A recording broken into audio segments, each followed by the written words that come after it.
bonjour.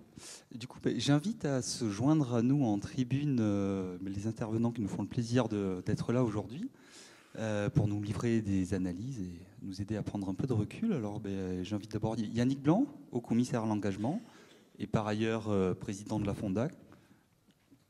Hubert Pénicaud, vice-président de France Bénévolat et également membre du HCVA. Lionel Proutot, là-bas. Maître de conférences émérite en sciences économiques à l'Université de Nantes et reconnu pour ses travaux sur le bénévolat.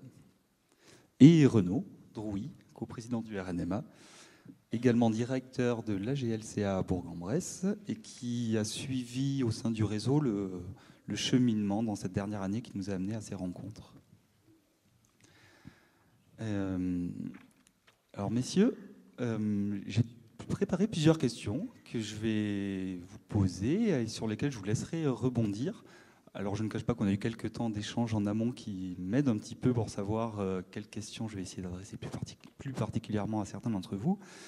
Et la toute première, je vais rebondir sur des propos que M. Pénicaud avait eu d'entrée de jeu quand on l'a sollicité, puisque notre thématique de la journée, c'est les nouvelles formes d'engagement. Et au tac au tac, il nous a dit ça sous-entendrait qu'il y ait des anciennes formes. Et à partir de là, est-ce qu'il y a des formes qui s'opposent? Est-ce qu'il y a d'autres manières de porter un regard sur cette diversité? Et je vous laisse nous livrer votre avis.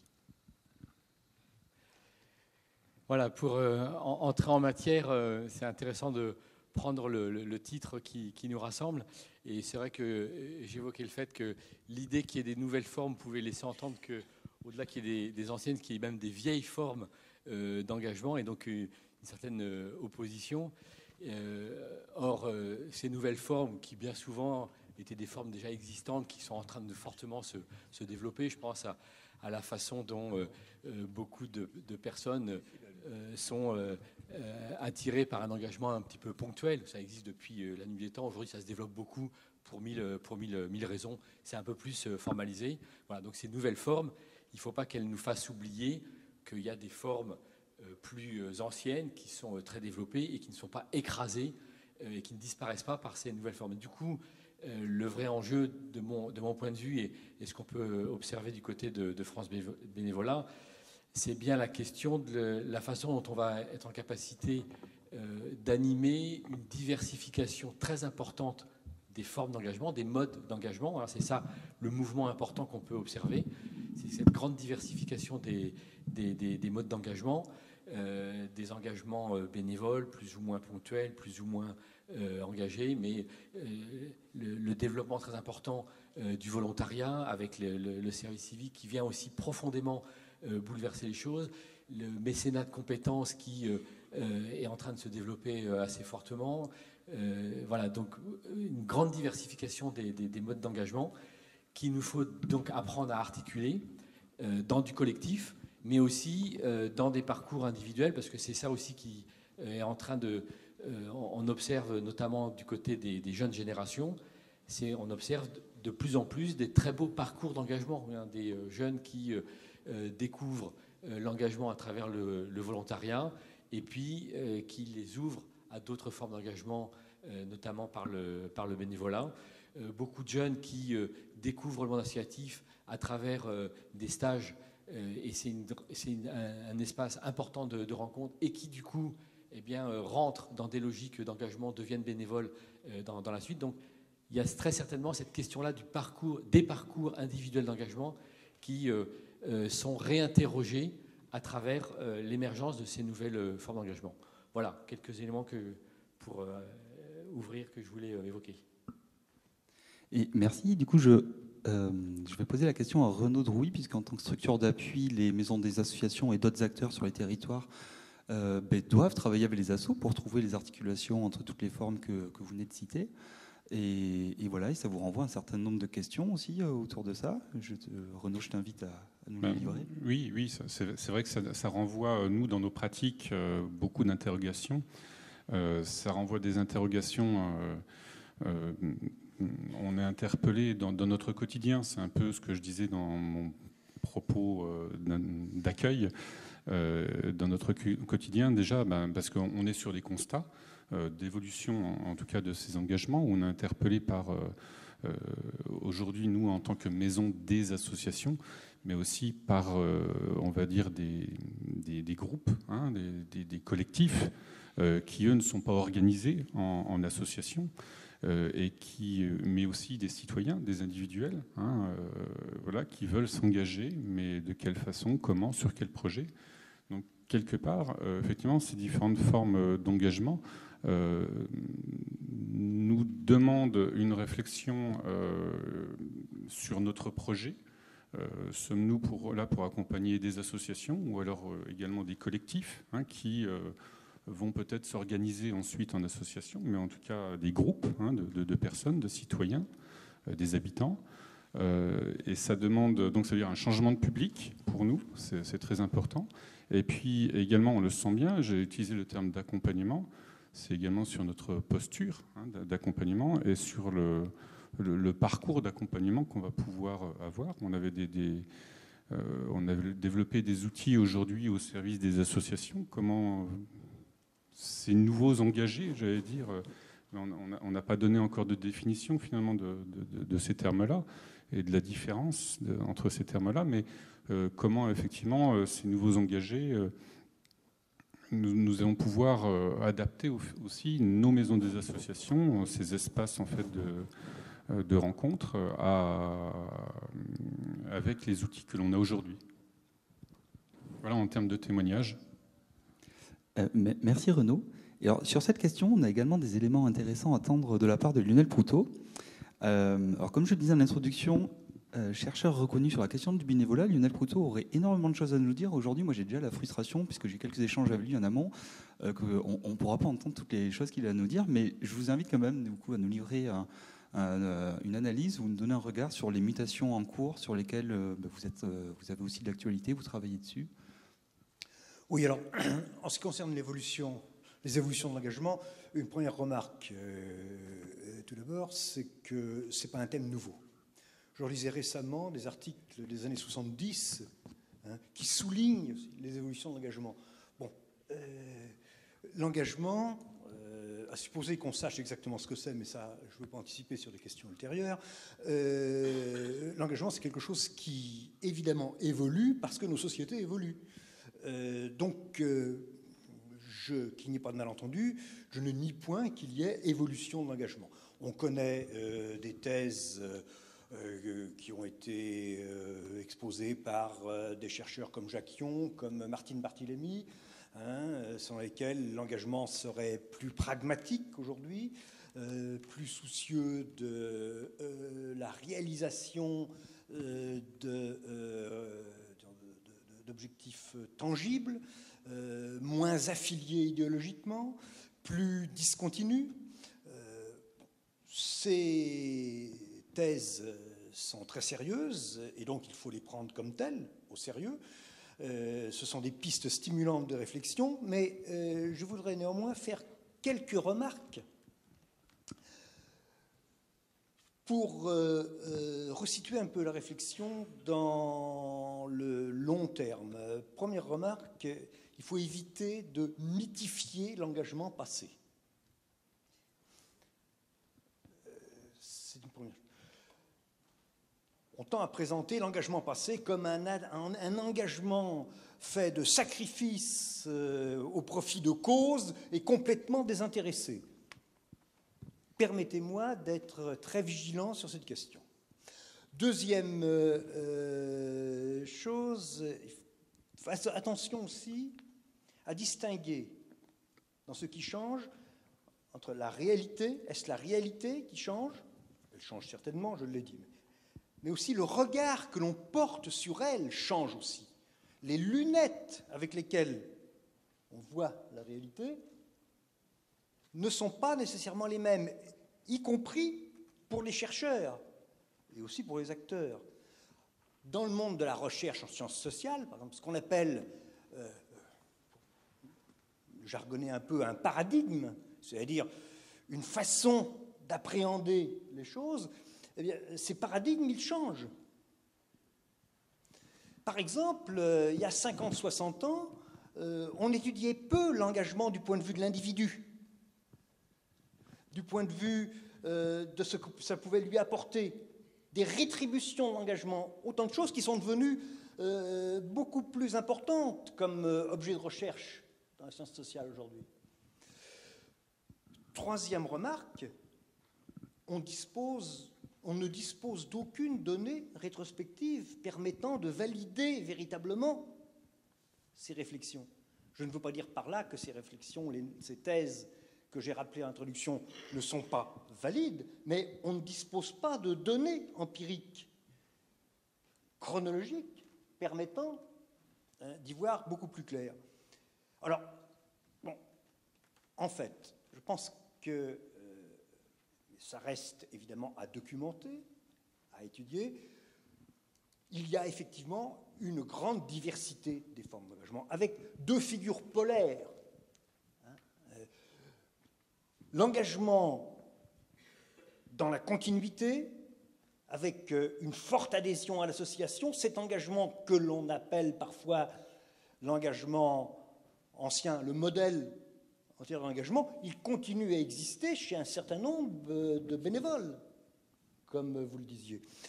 L'autre figure polaire, c'est effectivement un engagement beaucoup plus discontinu, l'engagement que Jacquion appelle l'engagement post-it, où ce qui compte, c'est ce qu'on va faire, mais pas l'association. L'association, c'est un intermédiaire pour faire, point terminé. Bon, ça, c'est effectivement un engagement beaucoup plus volatile, une deuxième figure polaire. Mais entre les deux, il y a tout un continuum qui fait toute la diversité. Je crois que c'est effectivement cette idée de diversité qui me semble importante. Est-ce que la seconde figure polaire, celle de l'engagement volatile, discontinu, remplace la première figure polaire, celle de l'engagement continu? Elle coexiste avec elle? Le remplace-t-elle? C'est à discuter. Très honnêtement, il faut savoir reconnaître ses limites, mais on dispose d'assez peu d'éléments pour pouvoir être catégorique sur le sujet. Et puis une dernière chose, j'arrêterai là, c'est qu'il ne faut pas lire non plus les évolutions probables de l'engagement uniquement sur le mode des changements psychologiques des individus. On a trop tendance à considérer que tout ça, c'est une affaire de motivation qui change. Bon, les motivations, elles évoluent, elles aussi. Mais évitons les explications trop psychologisantes. Les évolutions, elles traduisent aussi des évolutions structurelles de nos sociétés, de nos modes de vie, de l'économie. J'arrête là. Déjà, je vous remercie parce que du coup, vous m'amenez vers la question suivante que j'ai envie de poser à Yannick Blanc, puisqu'on a bien vu que les formes se diversifient dans l'engagement, mais les motivations sans doute évoluent, peut-être changent, et voilà, s'engage-t-on aujourd'hui pour les mêmes raisons qu'hier?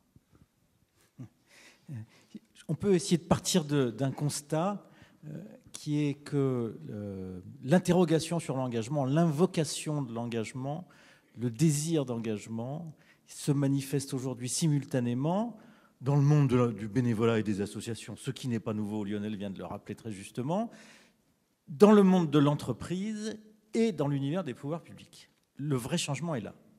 C'est-à-dire qu'il voilà un mot qui est en train de cristalliser quelque chose.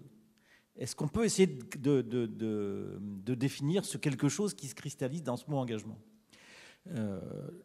Prenons pour commencer l'univers de l'entreprise. Les chefs d'entreprise, les DRH, sont aujourd'hui très mobilisés sur la question de l'engagement des salariés.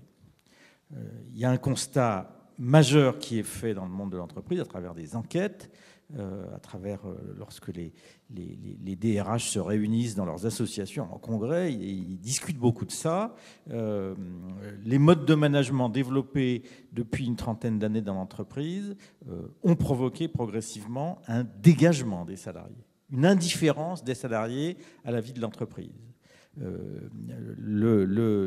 La financiarisation de l'économie, le pilotage de l'entreprise par la performance financière a progressivement affaibli l'entreprise comme communauté humaine. Ce phénomène est en train de produire des effets pervers, des effets négatifs que les chefs d'entreprise ressentent très profondément. Et c'est un des facteurs de ralentissement de la productivité, c'est ce décrochage qu'il y a entre la façon dont les salariés construisent leur vie, leur trajectoire, construisent leurs compétences et le fonctionnement de l'entreprise. Alors, le monde de l'entreprise a perçu ce phénomène sous l'angle de phénomène de génération. Donc, vous savez, ils ont beaucoup parlé de la génération Y, ils ont vu arriver des jeunes salariés, diplômés ou pas diplômés, et ils se sont grattés la tête devant les comportements de ces salariés, devant les différences de motivation. Et alors, la prise de conscience s'est faite surtout par les jeunes salariés très diplômés, c'est-à-dire ceux que les entreprises cherchent à recruter, ceux pour lesquels il y a, dans le rapport de force entre l'offre et la demande de travail, ce sont les jeunes salariés très diplômés qui sont du bon côté du rapport de force. Donc les entreprises sont en concurrence pour se les attirer. Et là, il y a un certain nombre de constats qui ont été faits sur des gens qui ne sont pas dans un rapport de subordination avec l'entreprise, qui sont prêts à se mobiliser très intensément sur un projet pendant quelques semaines, quelques mois. Et puis, au bout de 6 mois, quand le projet est abouti, les jeunes salariés disent je pars 3 mois pour faire du surf en Californie, bye bye, je reviendrai si vous avez autre chose d'intéressant à me faire faire. Je caricature un peu, mais ça se ressent quand même beaucoup.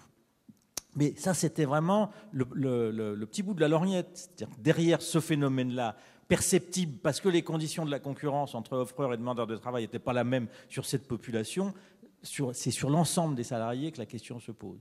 Et on a donc vu du coup ces dernières années tout un tas de stratégies se développer dans le monde des entreprises pour recréer du lien, recréer le sens d'une communauté au sein de l'entreprise. Une des formes qu'a prise cette prise de conscience, c'est le soutien apporté par les entreprises à l'engagement bénévole des salariés. Dans l'évolution du mécénat d'entreprise, on est passé en moins d'une dizaine d'années d'un mécénat à dominante financière portant beaucoup sur des projets culturels à un mécénat à dominante mobilisation de salariés portant davantage sur des projets de nature sociale et éducative. Voilà, cette mutation-là, elle est observable, elle est réelle, elle est profonde, elle est le signe de quelque chose.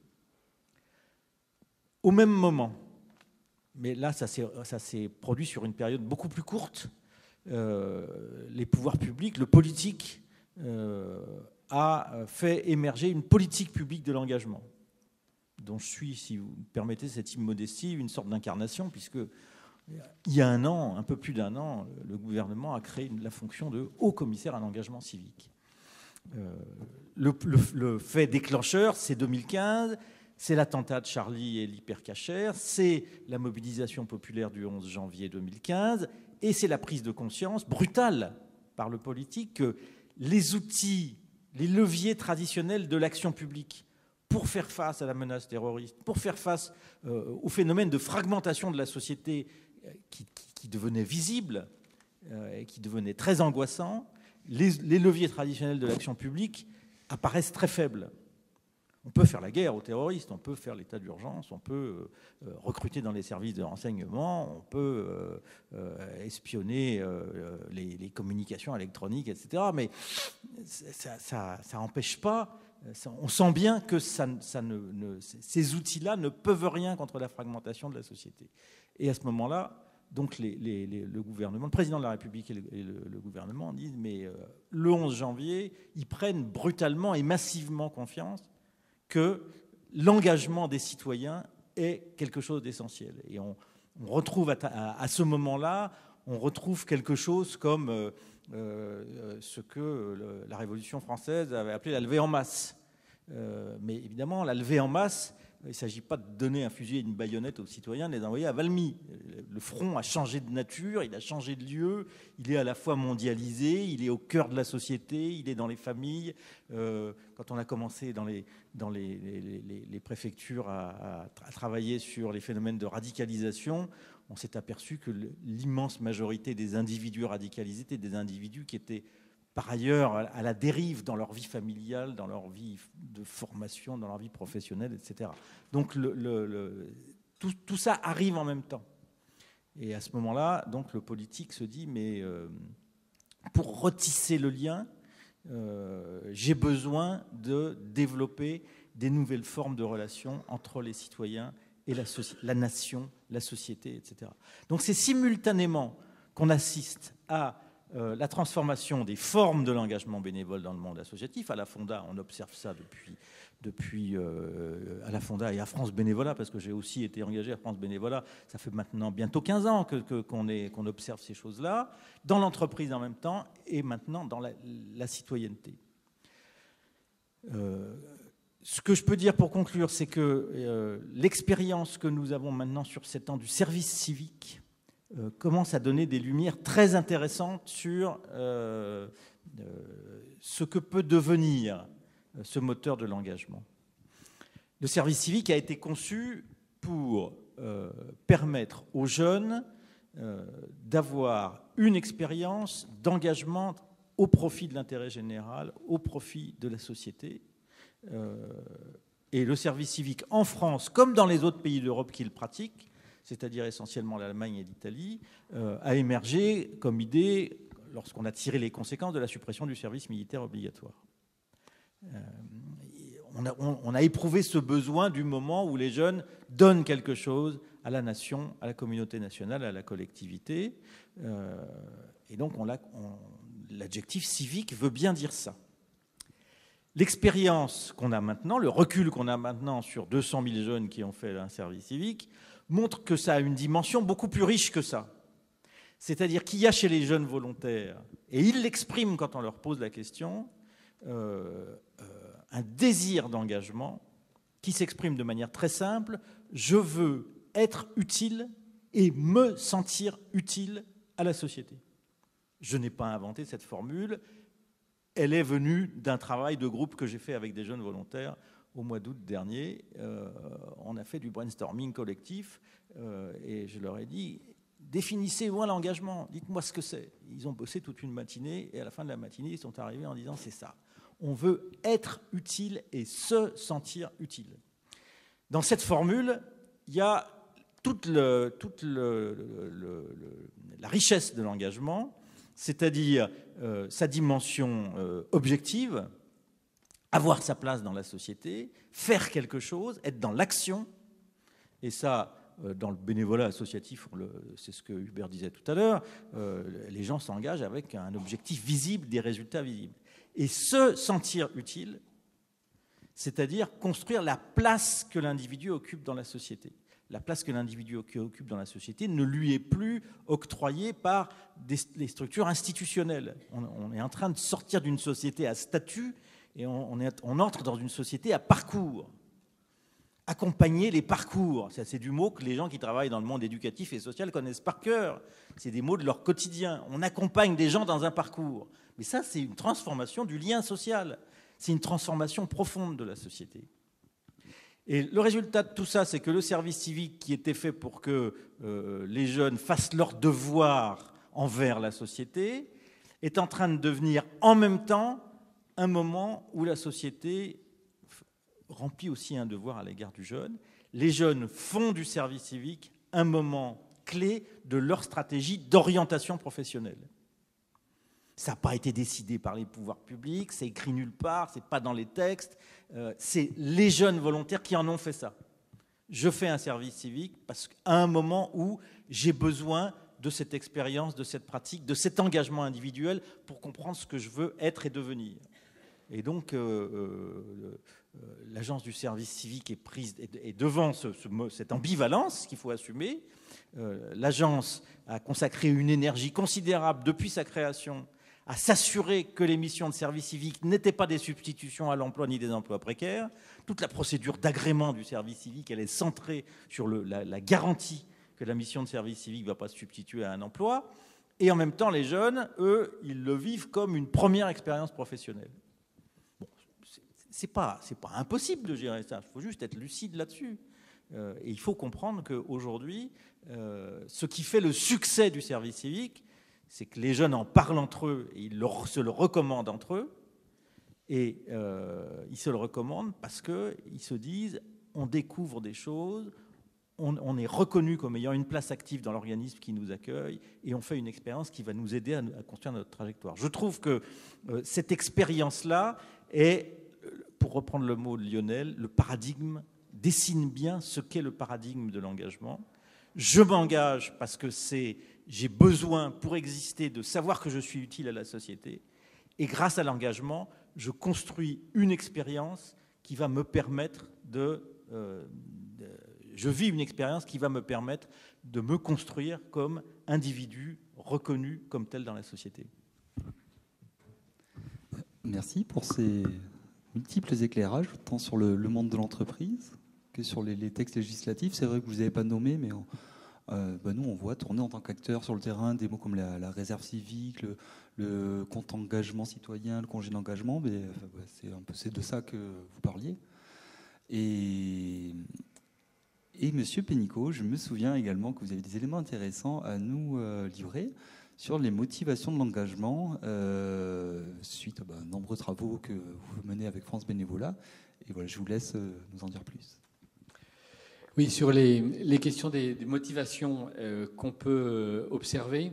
Alors, pour faire un petit peu à grands traits et au risque d'être un petit peu caricatural, ce qui est intéressant à observer, c'est que on passe sur des logiques d'engagement qui sont beaucoup plus assumées, faisant passer d'une logique, encore une fois un peu caricaturale, du donner sans compter, à une logique du donner et recevoir. Je détaille un petit peu. Pendant très longtemps, l'engagement très militant, dans le cœur du projet, dans la cause, ce que vous évoquiez tout à l'heure, faisait qu'effectivement, on était dans des formes d'engagement un peu sacrificielles, pas exclusivement, mais quand même un peu sacrificielles. Et on observe aujourd'hui, notamment poussé par les jeunes générations, un rapport à l'engagement qui est beaucoup plus simple, beaucoup plus clair, notamment dans cette idée que mon engagement, eh bien, il est bien dans cette relation du donner et recevoir. Beaucoup de bénévoles nous disent « Moi, je donnerai d'autant plus et d'autant mieux que je recevrai dans le cadre de mon engagement. » Alors la question, c'est de savoir qu'est-ce que je vais recevoir. Mais en tout cas, cette dynamique-là est beaucoup plus présente, cette dynamique du donner et recevoir. Et dans le recevoir, eh bien, de façon assez large, les bénévoles nous disent, moi, ce que je veux recevoir, d'abord, je ne sais pas ce que je vais recevoir, ça va être le fruit justement de mon engagement, mais je sais que je vais recevoir la possibilité d'élargir mon réseau de relations, la possibilité de faire des choses que je ne pourrais jamais faire ailleurs, la possibilité d'acquérir des compétences, la possibilité de prendre des responsabilités. C'est tout ce dont les personnes qui sont engagées eh bien, expriment cette relation du donner et du recevoir. Voilà, et donc, c'est intéressant parce que c'est une dynamique qui est assez assumée et qui, du coup, pour les associations, apporte une certaine exigence parce qu'il ne s'agit plus exclusivement de gérer des bénévoles par rapport aux besoins de l'association, mais il s'agit maintenant très précisément d'animer des réseaux de bénévoles dans des logiques de parcours dont parlait Yannick, et dans cette capacité que l'on a à identifier et à faire en sorte que chacun des bénévoles reçoive au moins autant, si on peut le dire comme ça, ce qu'il a pu donner. Voilà, ça c'est un premier élément que je voulais évoquer sur cette question des motivations, et encore une fois qui est extrêmement dynamique, cette relation extrêmement dynamique, et elle engage les associations, elle est très exigeante, et elle invite les associations à bouger un petit peu leur façon d'appréhender cette question-là. Puis le deuxième élément que je voulais évoquer sur le sujet, c'est que nous, on observe assez précisément, notamment dans les travaux qu'on fait avec Recherche et Solidarité, une évolution qui est assez intéressante à observer. C'est le fait que ces dernières années, dans les études qu'on pouvait faire, les personnes engagées bénévolement, on disait bah oui, ma motivation, Yannick le disait, c'est être utile. Ça fait partie d'une motivation très forte, comprendre que je peux bouger les choses près de chez moi et puis être utile par rapport à tel ou tel type d'engagement. Dans les motivations très fortement exprimées, c'est moi, mon engagement bénévole, c'est aussi pouvoir me faire des copains, hein, élargir mon cercle de copains. Et puis apparaît de façon extrêmement précise, avec une évolution assez importante, l'idée que mon engagement bénévole, c'est aussi une façon de pouvoir exprimer ma citoyenneté. Voilà. Ça, c'est quelque chose qui apparaît de façon très, très précise, de prendre, à travers mon engagement bénévole, je vais pouvoir prendre ma place dans la cité. Et ce qui est étonnant, c'est que ce groupe de motivation autour de le bénévolat, c'est l'expression de ma citoyenneté, correspond à de plus en plus d'expressions assez spontanées qui nous sont livrées par les bénévoles, qui doivent certainement traduire le fait qu'il y a un peu de désillusion sur d'autres espaces d'engagement et que l'engagement permet, bénévole et en particulier associatif, eh bien, permet de trouver cet espace d'expression de cette citoyenneté. Voilà, 2 éléments que je voulais évoquer sur ces évolutions que nous, on peut percevoir du côté des associations. Et encore une fois, souvent, en se laissant aller, on entend les uns et les autres dire regretter un peu une crise du bénévolat, une crise de l'engagement. Si jamais il y a crise de l'engagement, s'il y a crise du bénévolat, elle n'est pas du côté des personnes. Elle est bien souvent dans la capacité des associations à accompagner ces évolutions que je viens d'évoquer, sur lesquelles on pourra peut-être revenir un peu plus tard.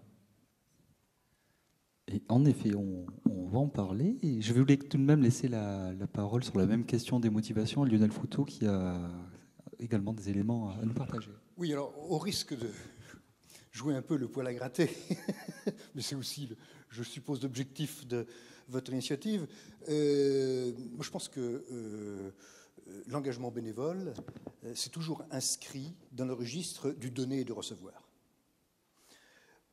Si on considère que le bénévolat est un don, on peut lui appliquer l'analyse lumineuse de Marcel Mauss, début du XXe siècle. Le don, c'est un échange. Et le bénévolat, c'est un échange.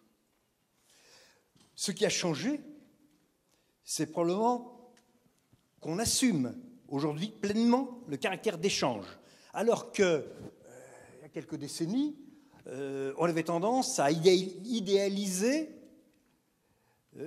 l'altruisme de ce comportement.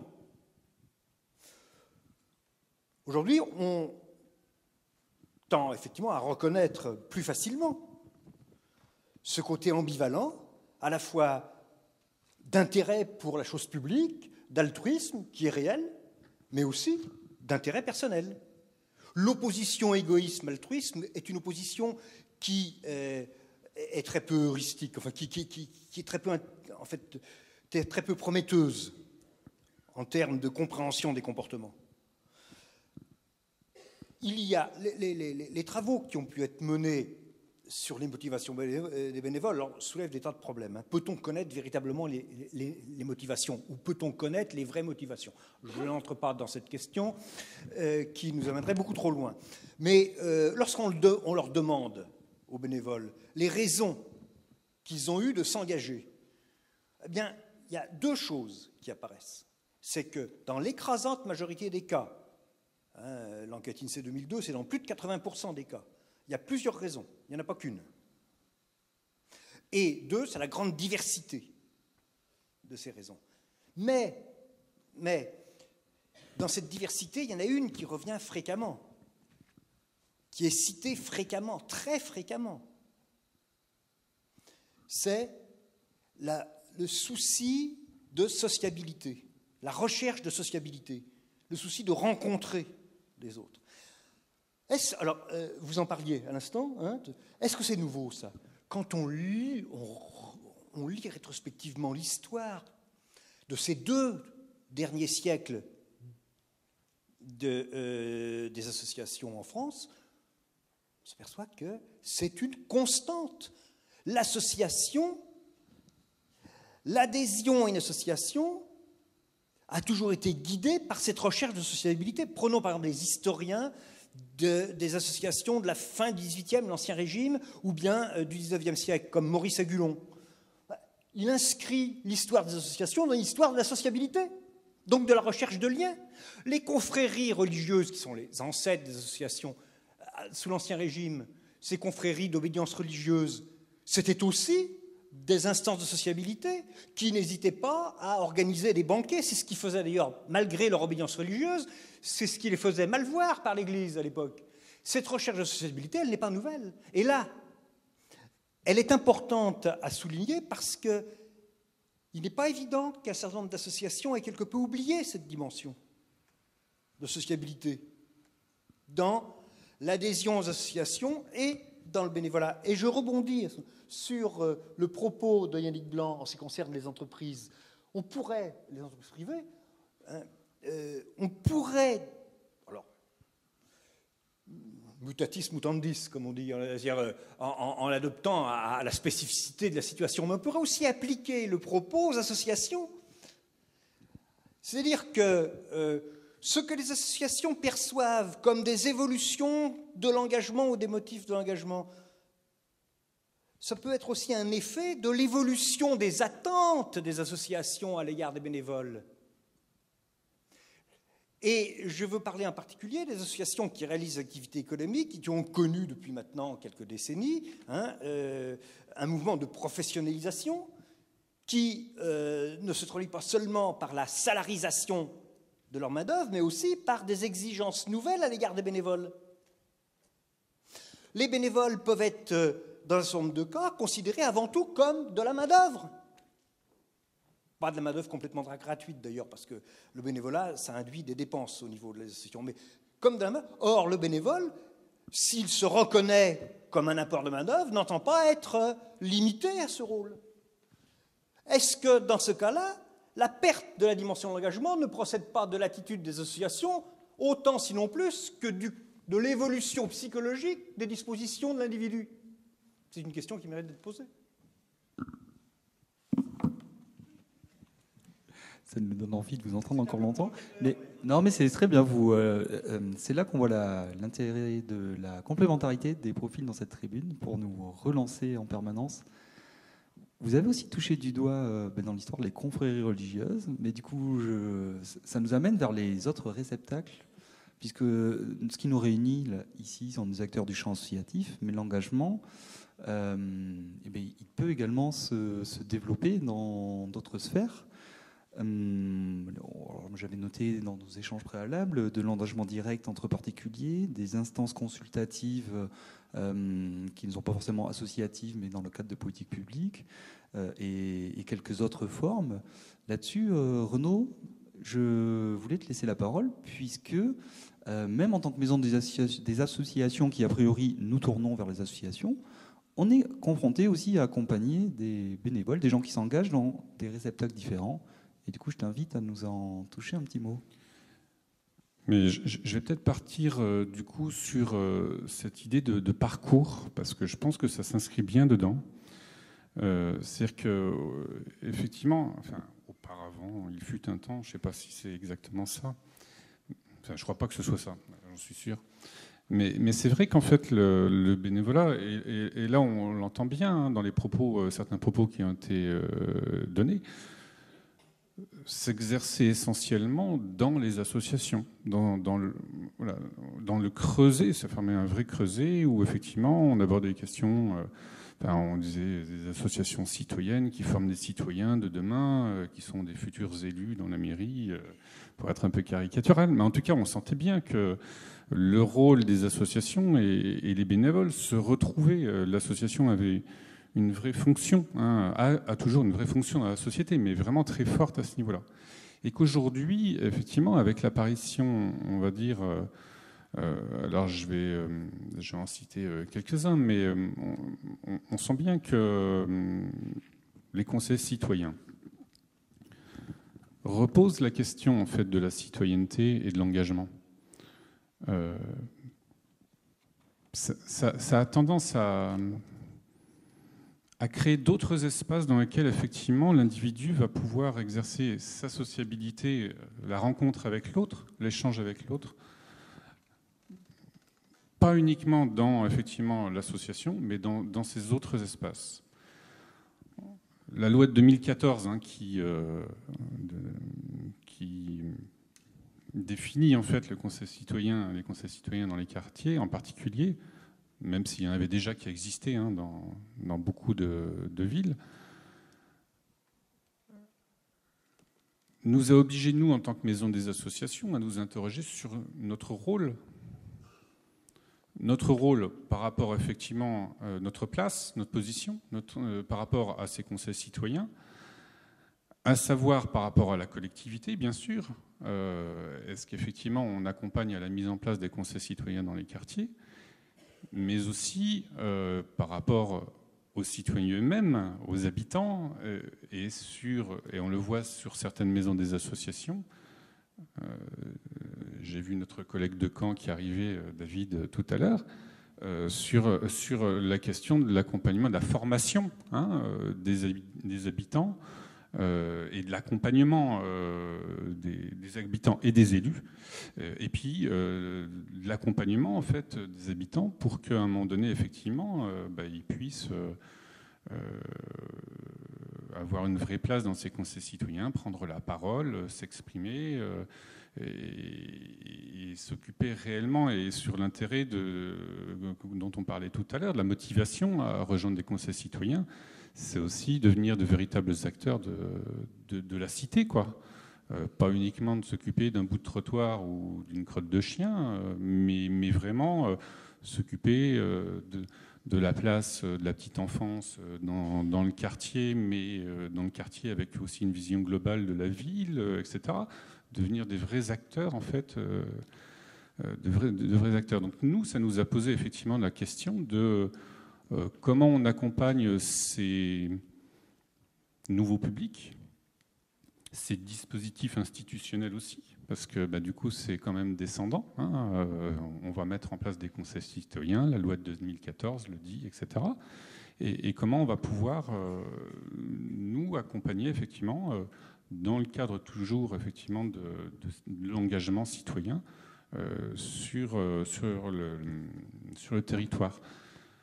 Et sur un deuxième exemple qui nous interpelle effectivement sur d'autres formes en dehors des associations.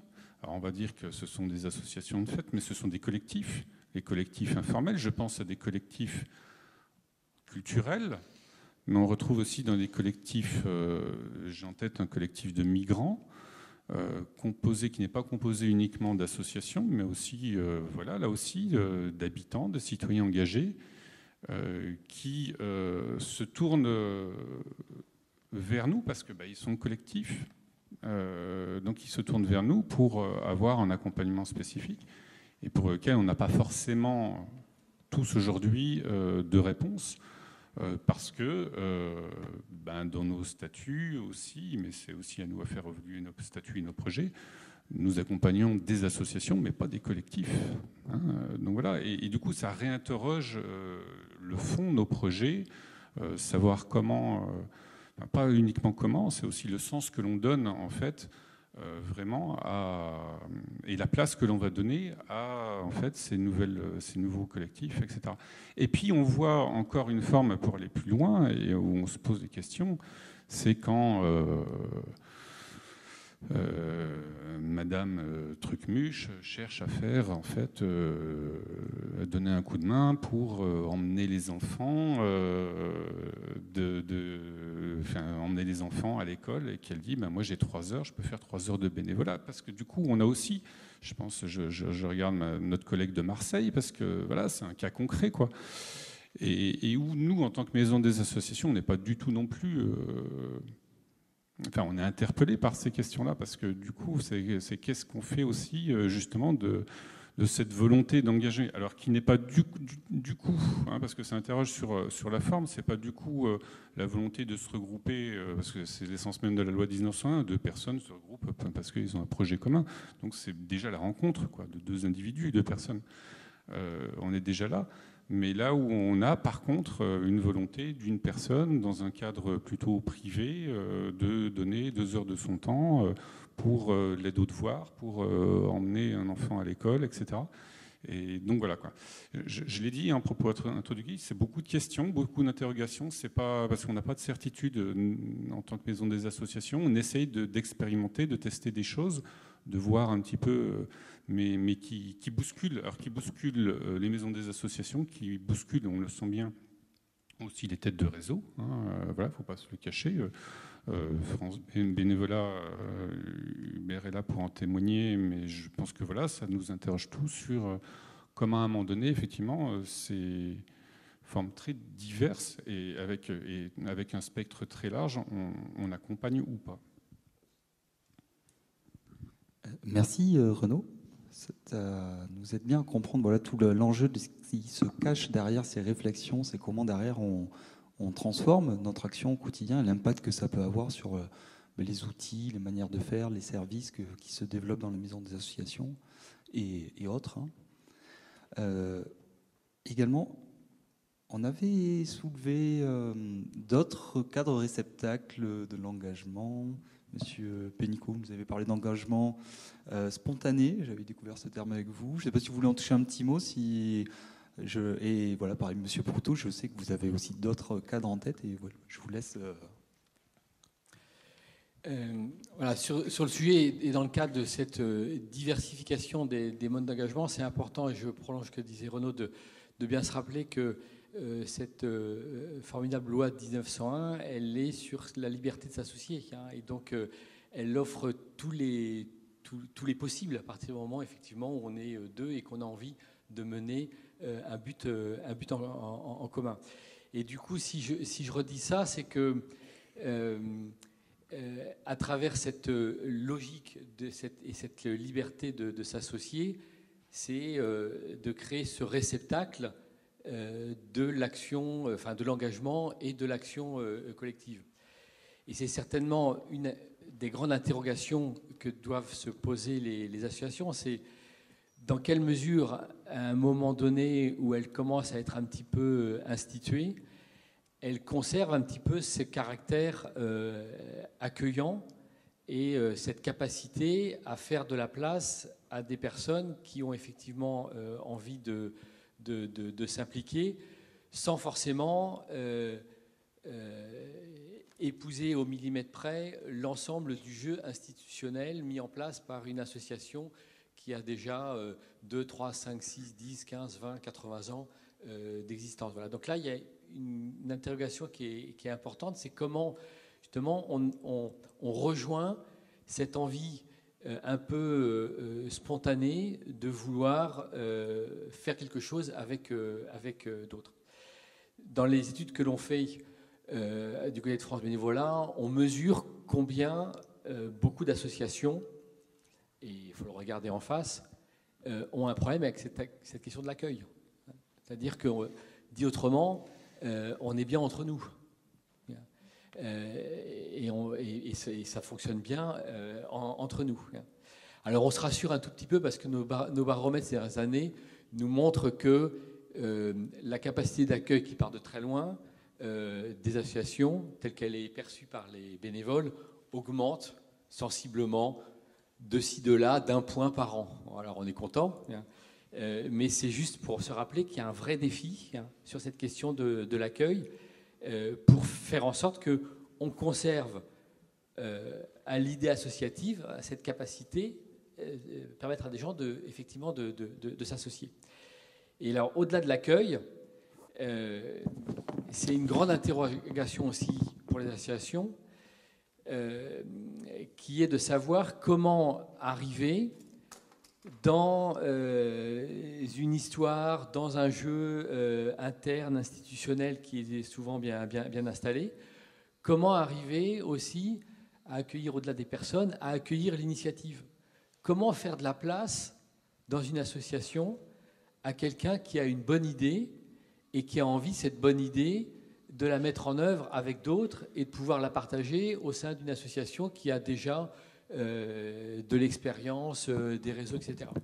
Donc ça, c'est une interpellation qui est aussi très importante parce que déjà l'accueil des personnes, on a des progrès à faire, mais sur la capacité d'accueillir l'initiative d'un tel, pour beaucoup d'associations, Là, c'est une marche extrêmement haute, hein, et qui nous demande eh bien de réinterroger un tout petit peu aussi le rapport que l'association peut avoir justement avec cette logique de l'engagement, hein, qui a été évoquée ici par les uns et par les autres. Et puis, je poursuivrai sur cette question-là, qu'on pourra aussi peut-être approfondir, pour aussi se rappeler que même si les dynamiques d'engagement, notamment bénévoles, sont aujourd'hui assez stimulantes, hein, on est plutôt dans des logiques de progression, il faut pas oublier que ces logiques d'engagement bénévole laissent sur le bord de la route beaucoup de gens qui sont très éloignés du bénévolat, hein, qui en sont très éloignés, bien souvent culturellement, et puis aussi parfois parce qu'il y a des difficultés. Hein. Je pense par exemple à un travail qu'on a fait là, ces derniers temps avec France Bénévolat sur la façon dont les associations sont accueillantes aux personnes en situation de handicap. On en est aujourd'hui très très très loin. Il y a une aspiration très forte et les associations ont une responsabilité importante. Voilà. Donc ce que je voulais évoquer à travers ça, c'est cette idée pour les associations, pour prendre aussi en compte cette logique parfois un petit peu, ces envies un peu spontanées, cette responsabilité qu'ont les associations d'avoir une approche dans le sens d'un bénévolat pour tous. On pourra peut-être développer. Merci, puisque vous nous donnez envie d'être dans l'atelier de l'après-midi qui est dédié justement à la question des profils éloignés. Monsieur Proutot, alors Yannick Blanc, vous serez avec nous ce soir. Du coup, je me dis que vous aurez sans doute d'autres éléments à nous livrer ce soir. Pour le moment, j'invite Monsieur Proutot à nous livrer peut-être des éléments complémentaires sur cette question des réceptacles. Et après quoi, voilà, nous passerons la suite de la journée. Oui, alors rapidement, d'abord une première remarque, j'y faisais une allusion dans ma première intervention, mais la notion d'engagement ou le concept d'engagement est un concept qui est difficilement définissable, tant il s'applique à des contextes différents.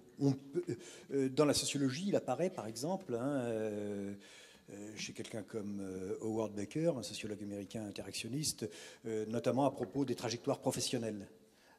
Donc on peut être engagé dans sa vie professionnelle. Yannick en parlait tout à l'heure. On peut être engagé dans sa vie professionnelle dans des structures privées, des structures de droit privé, comme dans le secteur public. Après tout, les hussards noirs de la République du début du XXe siècle, c'est-à-dire les instituteurs de la laïque, c'était des salariés et ils se sentaient portés par un engagement. Bon. Qui était diversement apprécié d'ailleurs dans la société. Enfin bon. Donc les contextes. Alors si maintenant, moi je me restreindrais à l'engagement bénévole. L'engagement bénévole, il peut prendre différentes formes en effet. Si on prend par exemple des pays anglo-saxons, on a des engagements bénévoles dans des cadres qu'on peut appeler associatifs. Pour parler rapidement, il peut y avoir un bénévolat dans le secteur public. Il peut y avoir aussi un bénévolat dans le secteur privé lucratif. Aux États-Unis, ça existe. En France, c'est beaucoup plus marginal. En France, l'écrasante majorité... Alors, si vous voulez, au niveau de la recherche, on peut distinguer deux types de bénévolat. Deux types distincts. Un bénévolat organisé, c'est-à-dire qui se fait dans un cadre organisé, qu'on appelle le bénévolat formel, et puis un bénévolat plus spontané, qui se fait d'individu à individu, le bénévolat informel. Bon, on a parlé ce matin, et on parlera, je suppose, la journée, essentiellement du bénévolat organisé. En France, c'est vrai que ce bénévolat organisé, il est essentiellement associatif. Essentiellement associatif. Il peut être aussi dans le secteur public, par exemple, mais essentiellement associatif, dans sa très grande majorité. Ceci étant, dire que ce bénévolat est associatif ne signifie pas toujours que ce bénévolat est le fait d'adhérents à des associations. On peut être bénévole dans une association sans y adhérer. Et d'ailleurs, on gagnerait à se pencher sur ces situations qui correspondraient assez à des engagements plus distanciés. Bon. Le bénévolat informel, c'est-à-dire spontané, d'individu à individu, il est très important. Il est, dans sa diffusion, plus important que le bénévolat formel. dans un pays comme la France, et comme dans de nombreux pays. Alors, les caractéristiques de ces bénévoles ne sont pas tout à fait les mêmes. Seulement, ce ne sont pas deux bénévolats qui sont complètement étrangers. On voit bien dans les études que l'on peut faire que être bénévole organisé prédispose aussi aux aides spontanées et inversement. Donc, ce ne sont pas deux milieux étanches. Et puis, on assiste aussi, alors, ce bénévolat formel et ce bénévolat informel, ce sont là aussi deux pôles, mais entre lesquels il peut y avoir aussi des formes mixtes qui se développent aujourd'hui. Par exemple, le bénévolat dans des cadres de collectifs qui ne sont pas vraiment formalisés. Le bénévolat dans le cadre de ce que certains appellent l'économie de la contribution, c'est-à-dire via les médias sociaux, via Internet. On a là des formes d'engagement qui peuvent être d'ailleurs, elles aussi, soit discontinues, soit beaucoup plus continues. Mais on a là des formes d'engagement qui sont des formes d'engagement probablement, potentiellement en croissance. Très probablement, potentiellement en croissance. Donc là aussi, on a un continuum de formes d'engagement, même si, d'une manière emblématique, l'engagement dans le cadre associatif reste encore la référence. Mais, comme vous le disiez, je pense qu'il est effectivement très intéressant que, avec cette référence en tête, vous vous penchiez sur ces autres formes d'engagement. Car je pense qu'il y a des points d'articulation à travailler entre ces différentes formes d'engagement. Il n'y a pas d'étanchéité, tout à fait. Merci pour cette invitation à se soucier de cette question. Vous êtes tenté peut-être de... Je vois me regarder, Yannick Blanc, vous êtes tenté de rajouter peut-être un petit mot par-dessus? D'accord. Ok, on garde la suite pour ce soir de ce que vous nous partagerez. Merci pour cette discussion passionnante, mais qui n'est pas vraiment terminée, puisqu'on va la prolonger tout au long de la journée. On va la prolonger en atelier.